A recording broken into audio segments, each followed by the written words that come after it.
Bonjour Église de Troyes et bonjour à tous ceux qui nous rejoignent de partout. Merci également pour vos mails, pour vos messages, pour vos encouragements, pour vos coups de téléphone. Vraiment, c'est super et on vous remercie de tout cœur.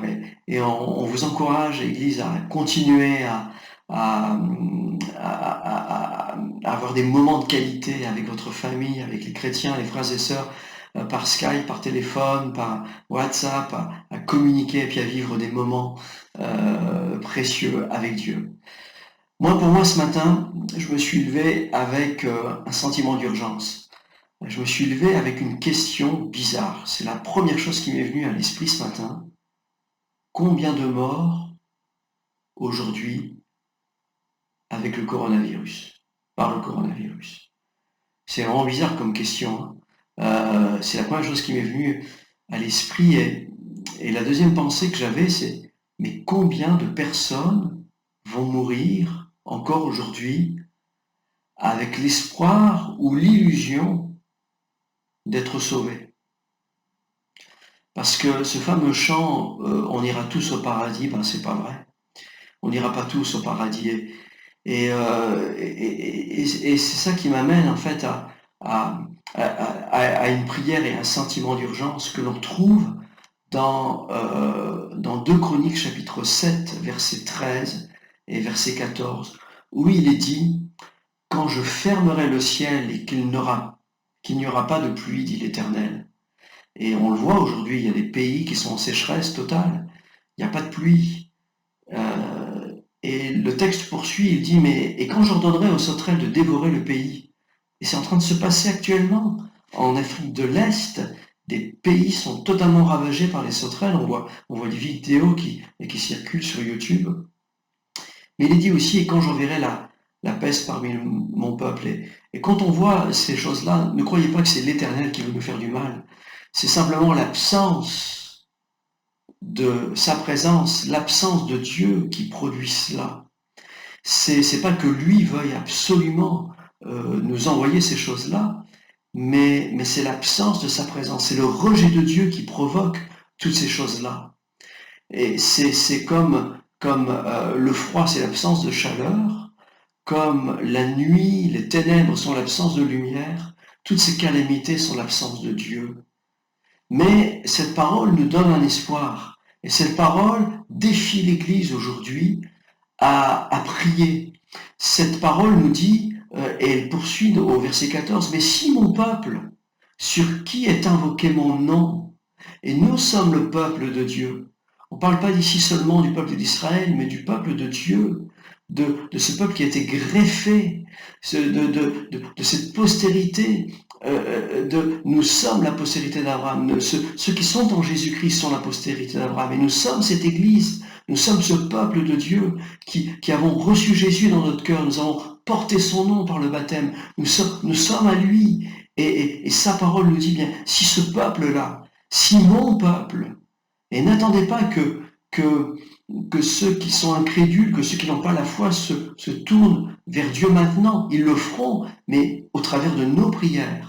Parce que nous aurons prié. C'est d'abord le peuple de Dieu. C'est la responsabilité au peuple de Dieu de se lever, de prier et de dire, si mon peuple sur qui est invoqué mon nom, alors s'humilie, prie et cherche ma face.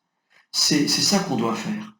Au nom du pays, au nom de ce pays qui se détourne totalement de Dieu, qui ferme les églises de ce pays, et on comprend aujourd'hui avec les mesures de sécurité, etc., mais on le comprend, mais dans bien des pays, avant le coronavirus, je pense en Algérie, nos frères en Algérie, ou ailleurs, où des églises sont fermées délibérément, où le pays se détourne de Dieu, c'est bien là, il est dit, bien si mon peuple, sur qui est invoqué mon nom, bien prie, s'humilie, cherche ma face.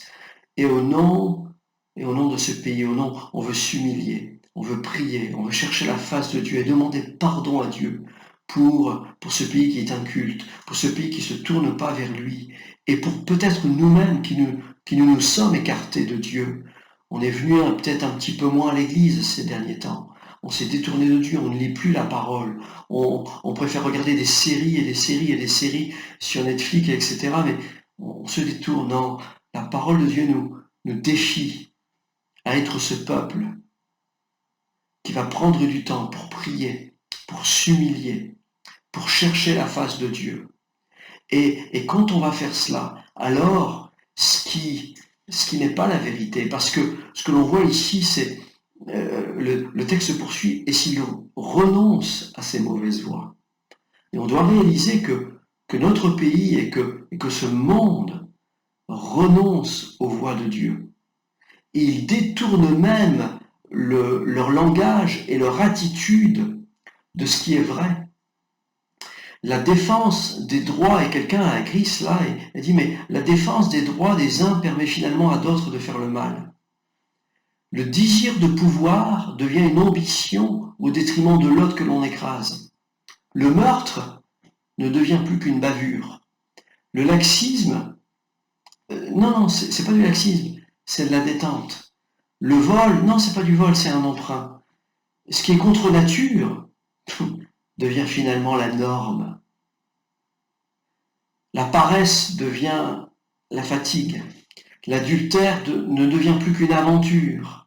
La moquerie devient de l'humour. La liberté devient une licence pour faire le mal. La soumission est considérée comme une domination. Et l'Église, malheureusement, n'est plus qu'un bâtiment ou un musée. Et la loi de Dieu est transformée ou considérée comme une malédiction, comme quelque chose qui est mal alors qu'elle nous veut du bien. La grâce est devenue une licence également à la débauche et à toutes sortes de péchés. Et pourtant, nous devons réaliser que le péché reste le péché. Le meurtre reste le péché d'avoir tué. Écraser l'autre pour réussir est un péché d'orgueil. La paresse reste le péché de ne pas faire le travail auquel on est censé faire. Le refus de faire le bien est le péché de ne pas obéir à la parole de Dieu. L'adultère, l'impudicité reste un péché sexuel. La moquerie reste le péché de la méchanceté. Et l'église bâtiment reste le péché de la religion, en opposition à la vie de l'esprit qui nous pousse à ce que l'église sorte des murs. Et parce que l'église, c'est des hommes et des femmes qui vont chercher les perdus, qui ont une mission. Et le laxisme et la dissolution, l'impudicité est un péché même contre la grâce de Dieu. Alors, la parole nous exhorte à observer la vérité, à prêcher la vérité. Et cette vérité est en Christ. Oh, encore une fois, nourrissez-vous de Jésus-Christ. C'est Christ qui nous affranchit. C'est Christ qui nous libère, qui nous rend réellement libres. C'est lui qui nous donne la vraie paix, la vraie joie. C'est lui qui nous conduit à la vérité, parce qu'il est lui-même la vérité. Et par cette prière que nous voulons faire d'un peuple qui s'humilie, qui prie, qui se détourne de ses mauvaises voies, eh bien, nous savons que si nous nous repentons de nos péchés, eh bien, 1 Jean 1,9 nous dit qu'il est fidèle et juste pour nous les pardonner. Amen. Alors je veux croire qu'il y aura à l'issue de cette capsule un peuple qui va prier, qui va demander pardon pour ce pays qui se détourne de Dieu. Pardon pour ce pays qui a dit que ce qui était mal est finalement le bien. Et c'est la parole de Dieu qui nous dit ça, qu'un jour les hommes appelleront le bien mal et le mal bien. Oh, que nous puissions nous tourner vers Dieu et que nous puissions prier, Seigneur, pardonne ce pays qui s'est détourné de toi. Pardonne, Seigneur, ce que nous avons appelé, Seigneur, mal et pourtant ce qui était bien. Et ce qui est bien et ce qui était mal. Donne-nous de réaliser quelle est la vérité. Donne-nous de revenir à la piété. Donne-nous de revenir à des choses pures, à des choses saintes, à des choses qui nourrissent notre âme plutôt qu'elle la pollue. Seigneur, donne-nous de revenir, Seigneur Jésus, à un sentiment de piété, de revenir à toi sincèrement et qu'il y ait chacun et que ce peuple français, que cette francophonie, que tous ceux qui vont peut-être écouter cette capsule puissent venir à toi, Seigneur, dans un esprit contrit et sincère et dire, Seigneur, nous te demandons pardon, nous voulons revenir à toi et nous voulons prier, Seigneur Jésus, Nous voulons prier, nous voulons renoncer au péché et t'accepter dans notre cœur, et que ta vérité pénètre en nous, et que tout ce qui est vrai, tout ce qui est pur, tout ce qui, Seigneur, mérite l'approbation, bien soit l'objet de nos pensées. C'est ce que nous désirons de tout notre cœur, Seigneur. Pardonne-nous, Seigneur, et donne-nous, Seigneur, d'offrir le pardon à ceux qui nous ont offensés. Seigneur, donne-nous, Seigneur Jésus, de pardonner, de faire le bien autour de nous. Seigneur, que nous puissions être l'Église, nous puissions être cette lumière au milieu des ténèbres. Nous puissions, Seigneur Jésus, faire éclater la vérité de ton amour, Seigneur, qui doit être proclamée encore et encore. Que ton nom soit béni, Père éternel, dans le nom de Jésus. Amen.